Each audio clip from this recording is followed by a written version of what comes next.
I was referred here by my sister because she thought it might be helpful to get opinions from people who aren't familiar with my situation. I'm a 31-year-old woman, and you can call me Sophia. My husband, Henry, is 33 years old. We've been married for 10 years and together for nearly 13. We have 2 children, a 9-year-old girl and an 8-year-old boy. Before my affair, Henry was the only man I had been with, while he had 3 previous girlfriends before dating me. Our marriage was wonderful, filled with love, laughter, and a blessed family. Despite being married for several years, our intimacy was completely satisfying for me, and I believe Henry felt the same way. Now, here's where I messed everything up. I met a man, let's call him Adam, at my daughter's soccer practice. He was a parent of a 6-year-old girl who played in the league below my daughter's. He had the flexibility to work from home, allowing him to attend soccer practice and games. Initially, I spoke to him as part of a group of parents while watching our children from the sidelines. These conversations eventually led to an uncomfortable one where he confessed his strong feelings for me. I made it clear that I was happily married and that we needed to stop talking. He respected my boundaries and backed off. Even though I rejected his advances, I have to admit that I enjoyed the attention for some reason. Looking back, I know it was wrong, but I want to be honest about my feelings at the time. Eventually, he brought up his feelings again and asked if we could meet for coffee at a cafe in the next town over. Initially, I declined, but later I changed my mind and agreed to meet him, with a clear understanding that it would be a one-time coffee meeting and nothing more. I now realize that just talking to him amounted to cheating and a complete lack of respect for my husband and family. However, I found it hard to stop. At the end of our private meeting, just before we headed to our children's practice, he asked me to come to his house the next day at the same time. He handed me a piece of paper with his home address. Initially, I said, "No, I can't." But then he gently kissed me. I'm ashamed to admit that not only did I kiss him back, but I also kissed him again when he pulled away. The following day, we met at his house and it happened. There was no conversation or build-up. We simply went through with it. As I glanced around and saw pictures of his beautiful wife and child, I became deeply upset with myself. Thoughts of Henry and our kids flooded my mind, and I burst into tears, telling Adam that I couldn't do this again. We cleaned up, got dressed, and left separately in our cars for practice. For the next week, I avoided Adam at soccer practice, and when I finally spoke to him again, I made it clear that I wanted nothing to do with him, ever. In response, he handed me a note with the name and address of a hotel in the neighboring town. He mentioned that he wanted me to meet him there the next day at our usual time, but understood if I chose not to. I simply responded to him with a firm, "No, I can't," and left. That night, I stayed up, consumed by thoughts about the situation and how it could shatter my marriage and family if it ever came to light. I foolishly believed that it was unlikely since we never communicated through calls or texts. All our interactions were verbal or through handwritten notes. Initially, I had no intention of going, but eventually I broke down and gave in. Just like our first encounter, it ended with tears, and I told Adam that we couldn't continue this. This time, he concurred, but he added that he believed our intimacy was worth the risk. We went our separate ways, and this time we remained apart for a whole month, with no contact except for brief conversations at soccer practice and during games while talking to other parents. What's most unsettling is that during one of the games, my husband Henry and Adam ended up having a lengthy conversation, lasting over 20 minutes. It left me feeling terrible, but at the same time, it strangely excited me in a twisted way. Fast forward to my D-Day, the day my husband discovered my affair, which turned out to be the worst day of my life. Adam and I had a conversation at soccer practice the day before and agreed that we could no longer meet since we were both happily married and loved our spouses and children. However, here's where I made a terrible mistake. We decided to meet one final time. I know some of you may find it hard to believe, but it's the truth. D-Day was meant to be our last encounter. I didn't want to meet at Adam's house because I couldn't bear to see the photos of his wife and child. Instead, I suggested he come to my home. The plan was for him to park on the adjacent street and walk over to my house. Then he would come to the side door and I would let him in. It was lightly raining and there was no one on the street, so I believed he did so without being noticed. I took him to our home office on the second floor, which has a guest bed, and that's where we met. I want to make it clear that I would never engage in anything like this in our marital bed, as I have too much love and respect for my husband. Since this was supposed to be our final encounter, there was a lot of hugging and kissing. Just before things escalated further, just as we started, my husband Henry entered the room and stood beside the bed, recording the whole scene. I have no idea how long he had been there before he exclaimed, "What the hell is going on here?" In response, Adam and I quickly jumped up and separated. I burst into tears, apologizing to Henry and saying that I could explain everything. Although I didn't know what exactly to explain, but it was the only thing that came to mind at the time. I'm not sure what came over Adam, but he went into a complete panic and tried to rush past Henry, who was blocking the door. Henry, who stands over 6 feet tall and weighs nearly 230 pounds, blocked his way, and Adam, who is about 5 feet 10 inches and weighs around 160 pounds, bounced off Henry and fell back to the floor. He got back up and attempted to charge at Henry again, but this time, Henry stepped forward and forcefully pushed him back. The push sent Adam flying backward, and he collided with one of the window screens before falling out of the window and landing on a large bush in front of our house. He was completely naked. I cried and pleaded with Henry to stop, fearing that he would harm Adam, and I didn't want Henry to get into legal trouble. But Henry gave me a stern look and rushed downstairs. I was afraid he was going to physically harm Adam, and I worried about the consequences for my husband with the law. I watched from the window, wrapped in a blanket, and saw Adam still lying in the bush, trying to extricate himself. I could see that he had scratches and injuries, but nothing too severe. Henry emerged from the house holding Adam's cell phone and began yelling at Adam, demanding his passcode. Adam begged for mercy, urging Henry not to hurt him and not to contact his wife, Kate. Henry grew angrier and told Adam, "Give me the darn code or you'll face the consequences." Adam quickly provided the code, and Henry entered it into the phone. Henry then called Kate and identified himself, explaining that he was standing there with her husband, who was naked, and that he had caught him in a compromising situation with his wife. After some further conversation and words of comfort, Henry gave Kate our address and ended the call. That's when I noticed our next-door neighbor heading our way and inquiring if everything was okay. Henry assured our neighbor that he was okay and expressed gratitude for him calling. He went on to explain that he had caught us in the act. Our neighbor mentioned that he had suspected something was amiss when he saw a man sneaking around outside our house. Initially, he thought it might be a burglar until he witnessed me opening the door and allowing the man inside. Our neighbor conveyed to Henry that he felt compelled to make the call. Upon hearing this, Henry informed the neighbor that he intended to contact the police to report the situation. Adam, who was still undressed and trembling violently at this point, began to cry and implored Henry not to involve the authorities. I yelled down to Henry, asking him to reconsider calling the police, but he disregarded our pleas and made the call. The police arrived within a few minutes. Henry and our neighbor met the officer at the curb, where they conversed for several minutes. They pointed towards our neighbor's house and then gestured towards the office window. Subsequently, they approached the bush where Adam was huddled, sobbing. The officer inquired whether Henry could retrieve Adam's clothes, and Henry agreed. As I heard Henry open the door, I rushed to the top of the stairs, tearfully expressing my remorse and love for him. However, he didn't look up or acknowledge me.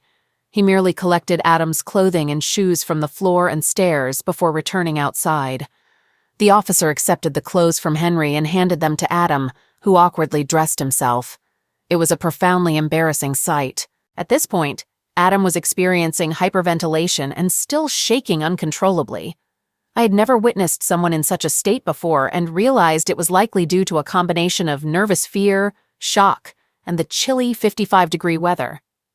I positioned myself by the window as the officer began questioning Adam, although they couldn't see me due to the window screens we had. The officer advised Adam to calm down and relax, which he eventually managed to do. Adam took responsibility for the situation, expressing that it was entirely his fault. He truthfully recounted what had occurred and explained that he had charged at Henry because he simply wanted to get away from there.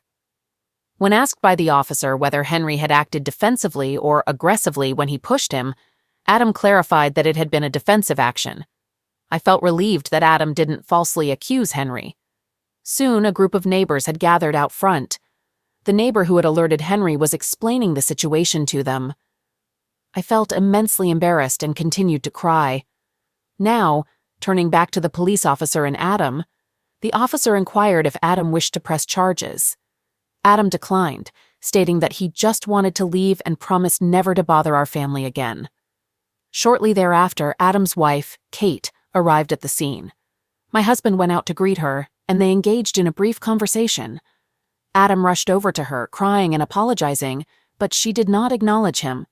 The officer spoke with her, and I faintly heard her express her desire for Adam to stay away from her.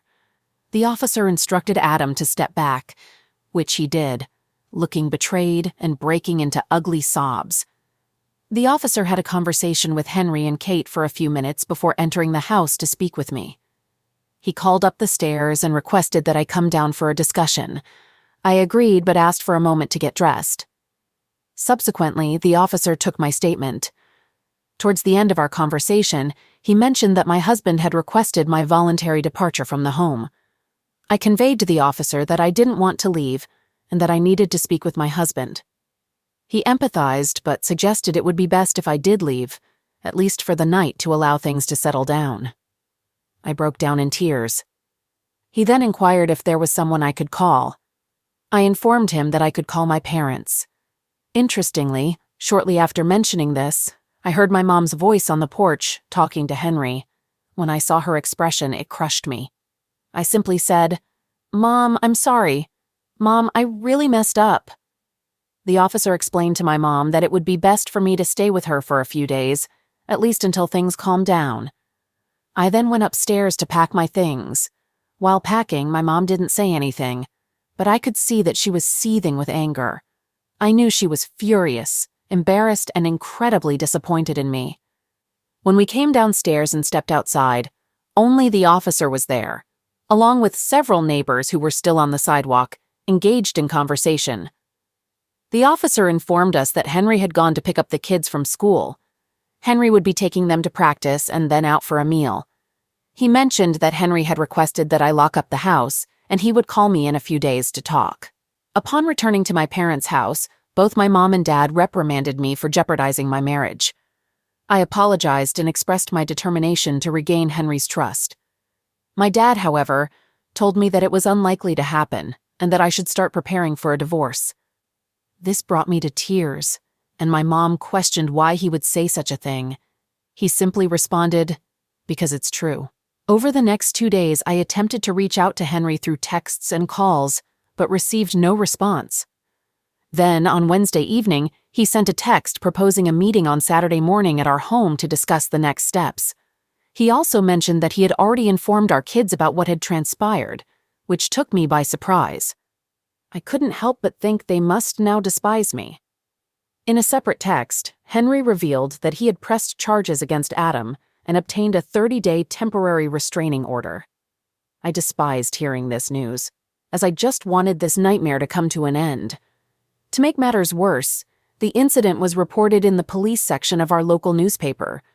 Although it didn't divulge names or our house number, it did disclose our street name and was written in a way that made it obvious what had occurred. Coupled with the local gossip, it seemed like everyone knew it was about our family. Saturday arrived, and I felt a mix of excitement and nervousness about meeting Henry again. My dad and mom drove me to our meeting point, but stayed on the porch as Henry and I met inside. I suggested they could leave, but Henry insisted on having them there because he didn't trust being alone with me. Can you believe it? When I approached him for a hug, he held up his hands to keep me at a distance. We sat down and he handed me separation papers. I couldn't hold back my tears and pleaded, "No, please don't do this." I continued to beg and expressed how deeply sorry I was and that I loved him, only him. He responded coldly with, "No, you don't," and began explaining the contents of the papers like a robot on a mission. Despite my continued pleas to have a conversation about what happened, he remained focused on detailing how the separation would work. He mentioned that I could move back in, but I'd be staying in the office, exactly as I left it. He then explained his plan to split our bank accounts evenly and divide the equity in the house if it were ever sold. However, he insisted that I relinquish any claim to his 401k. Furthermore, he outlined that starting the next month, I would be required to contribute 35% of our living expenses, including the mortgage, insurance, utilities, car payments, food, and more. This amounted to around $2,300 per month. Because I didn't have a job, I'd have to make payments to him using my share of the savings. He emphasized that all of these details were clearly outlined in the separation agreement and insisted that I should get a lawyer to review it. I expressed my reluctance to involve lawyers and told him I just wanted to have a conversation about us. He responded calmly but firmly, stating that there was nothing to discuss, and he simply wanted an official separation. He went on to explain that the only time he'd be willing to communicate with me would be for matters related to our children, or when our kids were involved in the conversation. He made it clear that anything else I had to say would be ignored. I couldn't hold back my tears as I asked him if he was seriously considering divorce. He responded, "Right now, that's my plan." I pleaded with him, telling him I couldn't imagine living without him, and that I would fight with all my strength to keep our marriage intact. His reaction caught me off guard, and I can still vividly remember it. He looked at me with utter disgust and burst into loud laughter. Then, he called my parents to come in, and he even dialed his parents on speakerphone to relay everything he had just told me to both sets of parents. It felt like a heartless business meeting, but for me, it was pure agony. All I could do was apologize to Henry and our parents, vowing to fight to save my husband and our family. This all unfolded earlier today, and now it's 2 a.m., and I find myself here in my office unable to sleep. During a conversation with my sister earlier, she offered valuable advice and suggested I share my story online to see if any readers might provide additional suggestions or guidance. So here I am seeking input. What steps should I take? Have I irreparably damaged my marriage? Is there any hope of salvaging the wonderful life I've shattered, or is it lost forever? I welcome all responses, even if they're critical. Right now, I feel like an outsider with no one to turn to. My sister has been supportive, although she's also deeply disappointed in me. Thank you in advance for taking the time to read this and for any responses you may provide. Since my last update, significant changes have occurred in my life. First and foremost, I want to express my gratitude to everyone who responded to my initial post. Reading all your comments provided me with some solace, even though many were understandably critical of my actions. From personal experience, I can attest that not all stories have a happy ending. In fact, some endings are quite painful. Henry and I are officially divorced now. Just typing those words brings tears to my eyes, and I'm still struggling to come to terms with it. It feels like a never-ending nightmare. As you may recall from my previous post, my husband and I were living together in the same house, despite our legal separation. During the first month, things remained cold between us, but then Henry gradually started to thaw, engaging in more conversations, laughing and joking with both me and the kids. I began to feel optimistic about our progress and believed reconciliation was possible, as long as we stayed on this path. However, out of the blue, about 4 months into our separation, Henry asked for a private conversation with me, without the kids present. I thought this discussion would center around our next steps toward reconciliation, but to my shock, he told me he wanted a divorce. It was an utterly devastating moment for me. I understand that many wives in similar situations use that term frequently in these posts, but I can genuinely say I was remorseful. Henry made it clear that while he will always have a deep care for me as the mother of our 2 beautiful children, the love, passion, and trust we once had are no longer there. I made every effort to change his decision, but it was already firm. We embraced, but it felt more like the hug of friends rather than that of a husband and wife. Since we had been separated for almost 4 months and had already agreed on the division of assets and custody in the separation agreement, the divorce process proceeded swiftly and was finalized in February of this year. Henry treated me fairly. He bought out my share of equity in our home, and even gave me an additional $10,000 to ensure I could provide a stable home for our kids. Although I received a decent sum of money from the divorce, it wasn't enough to purchase a home or sustain me for the long term. Consequently, I took a job at a new donut franchise conveniently located near our kids' school. I knew the franchise owner, so I reached out to her and she hired me immediately. Contrary to what you might assume, I genuinely enjoy my job there.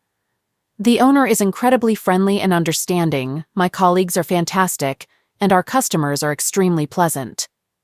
Sometimes I find myself wishing I had taken up a job while I was married, thinking that perhaps things might have turned out differently.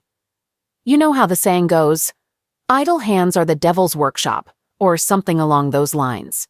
Well, I can't alter the past now. Now brace yourself for the next part. Regarding Henry, about a month after our divorce was finalized, he made an announcement to his family and friends that he and Kate were officially a couple. What's more, they were expecting a child due in August. I found out about this through my kids, who were excited about having 2 new siblings, the new baby and Kate's daughter. This news devastated me completely. I couldn't fathom how Henry could do this and not inform me himself. It's evident that Henry and Kate were involved with each other during our separation. Rumor has it they began their relationship shortly after D-Day. We live in a no-fault state, so it doesn't have much legal relevance anyway. In contrast to Henry and me, Kate opted for an immediate divorce from Adam. Since the house they were living in was a gift to her, and they apparently had limited savings, their divorce was finalized months before ours. As for Adam, his story is quite sorrowful. He was deeply affected by the divorce, and on Halloween of the previous year, he was arrested for driving under the influence, DUI. Apparently, this was his second such offense. Kate used this as a basis to obtain full custody of their daughter, and now Adam only has supervised visitation. These visits take place at Kate's parents' house because both Henry and Kate prefer not to see him. Furthermore, Adam is extremely fearful of Henry. I heard this through gossip, but it wasn't necessary. I vividly remember D-Day and how everything unfolded. I find it disheartening and unkind of Kate to put her child's father through this, even if she may harbor resentment towards him. However, I do understand why she took the actions she did. Currently, Kate and her daughter are residing in my house alongside Henry and my kids. Though it's technically no longer my house, I still can't help but think of it that way. This entire situation is incredibly distressing, and I try my best not to dwell on it, but it's on my mind nearly every minute of the day. I attempt to persuade myself that Henry's involvement with Kate is just a passing phase, similar to the one I experienced with Adam. Kate is attractive and young, she's 26, so she might seem like a new distraction for Henry. Given the stressful circumstances that brought them together, I have doubts about the authenticity of their love. Nonetheless, I hold on to hope that someday Henry and I might reunite. In the meantime, I wish him and Kate all the best. Last week, I received the news that my communication with Henry will be even more restricted. He informed me that starting this Wednesday, we will only discuss matters concerning our kids through email. Henry mentioned that Kate has been using this method to communicate with Adam, and he wants to do the same with me. Hearing this direct statement shattered me even further. I am certain Kate influenced him to make this decision, as he would never cut me off like this on his own. As for myself, I've been dedicating most of my recent time to decorating my new apartment and transforming it into a cozy space for my children. It only has 2 bedrooms, so things are a bit cramped, but we manage. I wish I could turn back the clock and alter the past, but that's impossible. So for now, I'm taking small steps forward, one at a time. That's where I stand today. Thank you for listening to my story. All right, that was a fun story. Now let's move on to another exciting one. Stay tuned and let's dive in. My husband, 40 years old, and I, 35 years old, always harbored a dream of escaping the hustle and bustle of city life, where we both grew up and lived. Our hearts were set on relocating to a charming countryside, much like the ones we'd read about or seen on TV. We spent time scouring property websites, searching for available farms, and setting a budget based on our preferred farm options. As a way to prepare for this change, We even began planting fruits and vegetables in our yard as a sort of practice for our future life as farmers. My husband dedicated himself to his corporate job, working hard to save up for the farm we had envisioned.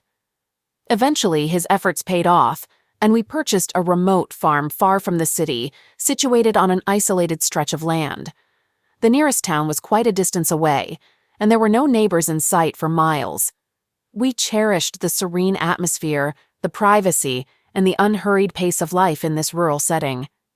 Upon learning of our farm purchase and our plans to turn it into a family business, the locals and our nearest town's residents welcomed us warmly and offered their support. They not only assisted us with the hiring process for farmhand positions, but also generously shared their farming knowledge and expertise. This marked a significant shift from the every person for themselves mentality we were accustomed to in the city. This community truly embodied the spirit of mutual support, and I found the concept and experience immensely appealing. While my husband worked in the fields, I often found myself at home tending to our house and preparing meals. Additionally, we were actively trying to have a baby again, as I had been facing difficulties conceiving. Remarkably, the change in pace and environment seemed to be working, and things were looking up. It felt like pure bliss. However, over time, I began to feel increasingly bored and lonely due to our remote location.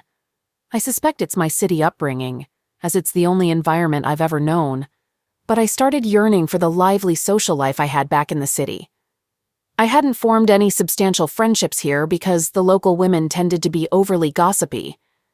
The only person I could really connect with was one of our farmhands, who, like me, had moved here for a change of scenery after coming from the city.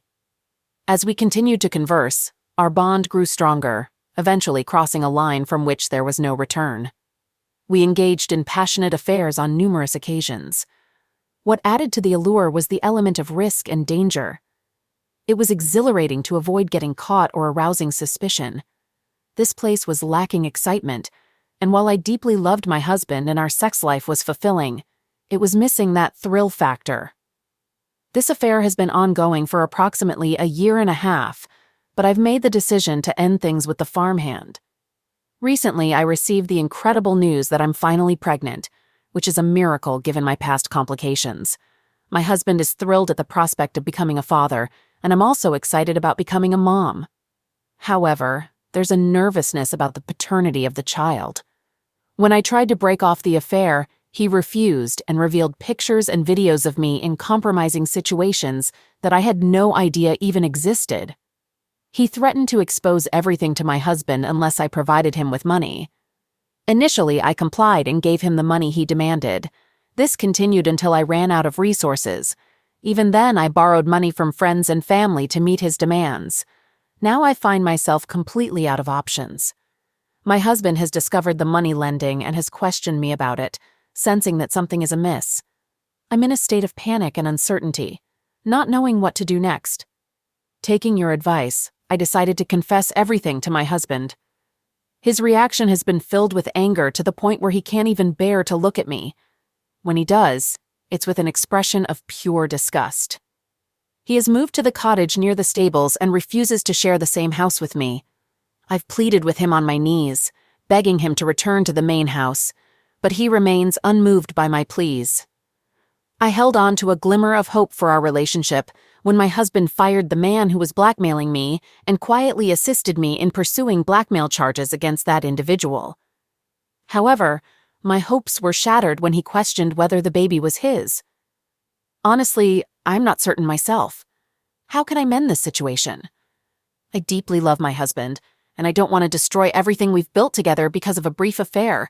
How can I help him see reason? I made the decision to reach out to our friends from the city, individuals we knew and trusted completely, to stage an intervention. I felt desperate and couldn't continue living in that state. I had a sense that people were scrutinizing and judging me. I felt incredibly isolated, so I reached out to our genuine friends who had been with us through thick and thin. I invited them to our farm and shared what had transpired. They were understandably upset and pointed out that what I had done was a grave betrayal. Nevertheless, they supported me in my efforts to repair my marriage. Unfortunately, this did not sit well with my husband. In fact, it seemed to intensify his anger, and he demanded a divorce right then and there, embarrassing me in front of our friends. I acknowledge my wrongdoing, but now I'm genuinely trying to make amends. I just wish he would be a bit more willing to cooperate. He refuses to listen to anyone and is adamant about getting a divorce. He's been residing in the cottage and won't even glance in my direction. The other workers go out of their way to avoid me. Some of my friends have distanced themselves from me. I'm truly isolated and feeling incredibly lonely. I'm growing weary of trying to salvage this relationship, and I'm contemplating a return to the city. It's been nearly 2 years since my last update, and a lot has transpired.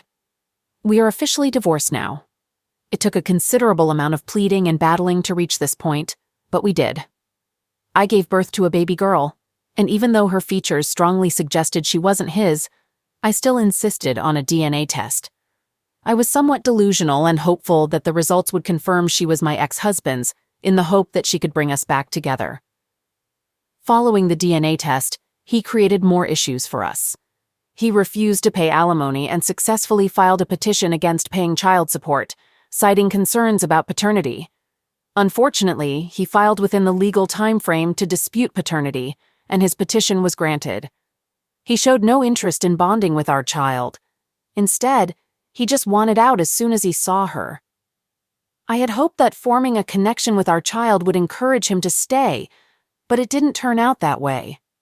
I eventually returned to the city and rented a 1-bedroom apartment for my daughter and me with the alimony awarded by the court. However, this financial support is ending in the coming months, and I'm uncertain how I'll manage once it's gone. I must admit I still miss my ex-husband and often daydream about what life would be like with him and our daughter. Please note, my daughter's biological father isn't in the picture. I have no intention of raising a child with a farmhand, as that would negatively affect my daughter's self-esteem. Third story. So, I'm at a loss for what to do, and it's been weighing heavily on my mind. In short, my wife developed a friendship with a coworker, which she claims is only an online friendship. They rarely interact at work, but as soon as they're home, they engage in extensive discussions about their workplace and share their favorite music. Initially, I didn't mind it much because my wife doesn't have many friends. However, she started texting him incessantly, even interrupting our dinner conversations and neglecting our ongoing online chats. I forgot to mention that she works a 9-5 job while I work from 8 a.m. to 8 p.m. I politely asked her to rejoin our ongoing conversations or spend time with the family on my days off or before I left for work. It was becoming increasingly frustrating for me, and I tried to communicate my feelings, but my concerns were dismissed. Fast forward to about 3 months ago, and my suspicions finally became overwhelming. I returned home, logged into her instant messaging (IM) account, and discovered that she had been engaging in sexually explicit conversations with this guy, even while I was at work, and, unbelievably, when I was at home. In these messages, she described the guy as incredibly attractive and expressed a desire for him. She even made a direct quote saying it was a shame she wasn't single because she'd tear him up. I was utterly devastated, sitting there trembling. This hit me hard, especially because we've been married for 9 years, together for 14, and we had always enjoyed a strong relationship. I confronted her about it, and she claimed she was just joking around, trying to boost her coworker's self-esteem. Apparently, he had recently gone through a tough breakup and was feeling down. I inquired about her happiness, and she assured me that she was content and wanted only me. We even decided to take a short vacation to a local bed and breakfast, and things appeared fine afterward. I expressed my desire for her to end her friendship with this man, and she agreed to stop. Fast forward to July 1st, the day before her birthday. I had purchased tickets for her to see one of her favorite bands in concert and was searching for a hiding spot to surprise her. To my surprise, I stumbled upon her phone concealed behind some clothing in the closet. Initially, I struggled with the temptation to check her phone, but I eventually gave in to that impulse. I discovered that she was exchanging messages with the guy again. While the messages weren't explicitly inappropriate, both of them seemed to yearn for each other. She also mentioned feeling compelled to spend time with me and our children. I haven't confronted her about this yet, and every day I'm away from home, I worry that things might be happening despite her assurances that nothing physical has occurred. I'm at a loss for what to do, and her betrayal has left me devastated. I have to admit, after returning home from overseas, I was in a rough place, and she was always there to support me. I must confess, during that time, I often turned to alcohol and was unpleasant to be around. I made a mistake and kissed another woman. It's the kind of situation that can lead to poor decisions. However, I truly believe that during her time as a military wife, she never cheated on me. In a way, I think she might have been feeling bored. She described it as an opportunity to boost her self-esteem. This guy, on the other hand, is what we call a Jody, and my suspicion is that she considers it a one-time occurrence. I'm planning to confront her today. I've arranged for my father to take the kids out for ice cream, and I'm looking for a hotel.